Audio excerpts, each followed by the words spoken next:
In this film, we're going to explain how your body processes the food you eat in order to provide all your body cells with the energy they need.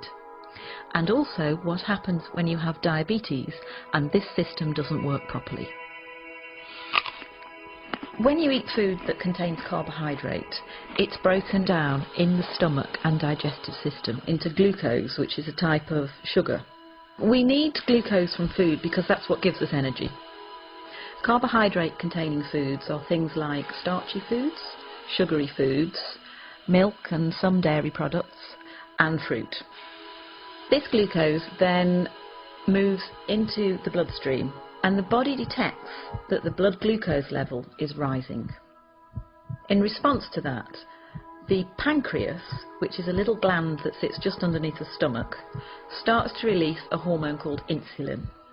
And it's insulin that helps our body get the energy from the food we eat. The bloodstream then takes the glucose and the insulin to every cell in our body that needs it. To make this easier to understand, let's look at muscle cells. At the muscle cells, it's insulin that allows the glucose to get into the cells where it can be used for energy. It's a bit like insulin is a key unlocking the door to the cells so the glucose can get in. That way, the blood glucose level starts to drop. But the blood glucose level can be topped up at any point by the liver releasing extra glucose that it has stored. The blood glucose rises again, and again the pancreas produces more insulin to move with that glucose through the bloodstream to the muscle cells, open the doors and let the glucose in. The body functions best with the blood glucose at an optimum level. It doesn't like it if the blood glucose rises too high. Normally there's a cycle within the body which balances out the glucose and the insulin level, and this is achieved by the food you eat, the pancreas and the liver. However, in some people the system doesn't work properly and they develop diabetes. There are two main types of diabetes, type 1 and type 2. In type 1 diabetes, the body isn't making any insulin at all. This is because of an autoimmune response whereby the body has destroyed the insulin-producing cells in the pancreas. We don't entirely know why that happens in some people and not in others. Type 1 diabetes accounts for about 15% of all cases. It's most often found in the under 40s, and it's by far the most common type of diabetes found in childhood. In type 1 diabetes, the carbohydrate-containing food is broken down into glucose as normal. That glucose then moves into the bloodstream.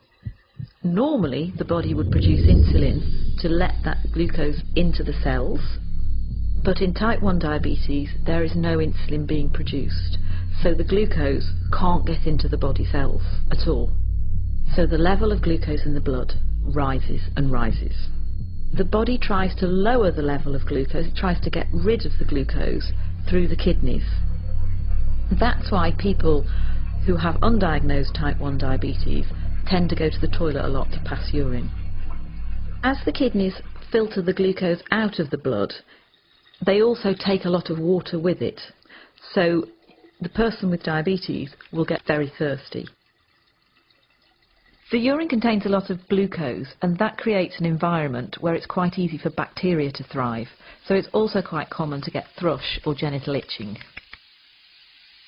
In the same way, the blood contains a high level of glucose as well, so more bacteria than usual will tend to breed in flesh wounds, and they might be slow to heal.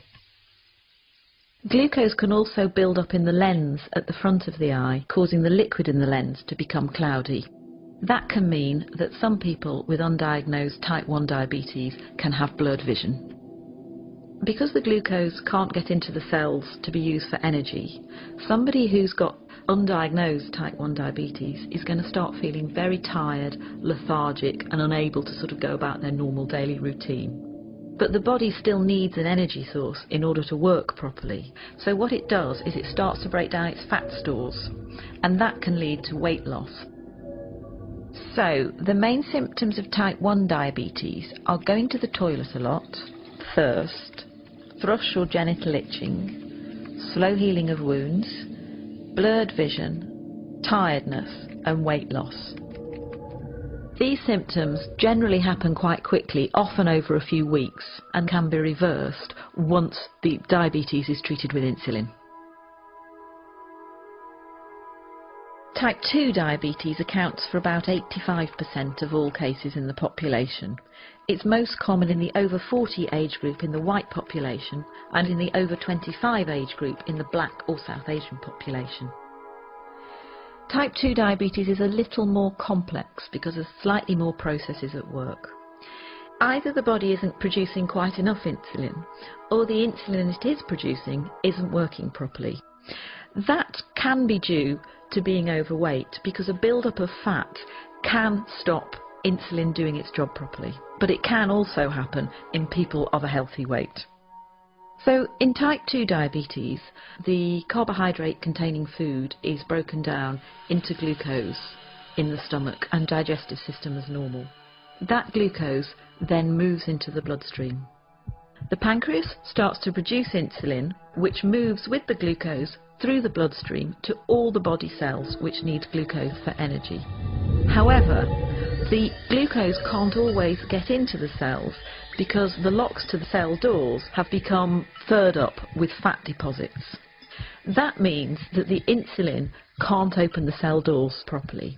So the level of glucose in the blood continues to rise. In response to this, the pancreas produces even more insulin. So the blood glucose levels continue to rise and the insulin levels continue to rise. This situation is further complicated by the cells, who are desperate for energy, sending out emergency signals to the liver to release stored glucose. The blood glucose level goes up and up, and the pancreas produces more and more insulin until it can't cope anymore and eventually it wears out. As with type 1 diabetes, the symptoms of type 2 diabetes are going to the toilet a lot, thirst, thrush or genital itching, slow healing of wounds, blurred vision, tiredness and weight loss in some people. The symptoms for type 2 diabetes come along very slowly, and some people don't have any symptoms at all. So for that reason, people can live with type 2 diabetes for up to 10 years before they realise that they have it. Type 2 diabetes can be treated in a number of different ways. Initially, it may be sufficient to make changes to the food you're eating and to take extra physical activity or lose any weight that may be appropriate. But type 2 diabetes is a progressive condition and most people will need some form of medication to treat it.